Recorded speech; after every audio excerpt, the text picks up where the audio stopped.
पंढरपूर नगरपालिकेच्या निवडणुकीमधील नगराध्यक्ष पदाच्या भाजपच्या उमेदवार सौ श्यामल लक्ष्मण सिरसट यांनी आज प्रचाराचा शुभारंभ देवदर्शन घेऊन सुरू केला।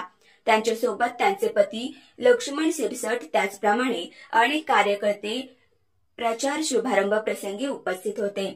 गेले 30 ते 40 वर्ष लक्ष्मण पापरकर यांनी परिचारक परिवाराशी एकनिष्ठ राहून राजकारण आणि समाजकारण करत आपल्या प्रभागातील सर्वसामान्य जनतेची सेवा केली।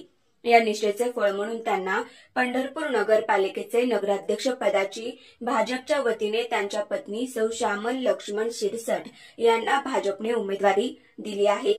लक्ष्मण सिरसट यांनी आपल्या प्रभागातील सर्वसामान्य जनतेची कामे, प्रभागातील रस्ते, पाणी, दिवाबत्ती, त्याचप्रमाणे पंढरपूर शहरामध्ये महापूर काळामध्ये त्यांनी केलेली सेवा व मदत ही त्यांचे उल्लेखनीय कार्य असून या असंख्य समाजसेवेच्या कार्याच्या जोरावर पंढरपूर नगराध्यक्ष पदाच्या निवडणुकीमध्ये विजयी होतील असा विश्वास सौ श्यामल लक्ष्मण सिरसट व लक्ष्मण तात्या सिरसट यांनी व्यक्त केला।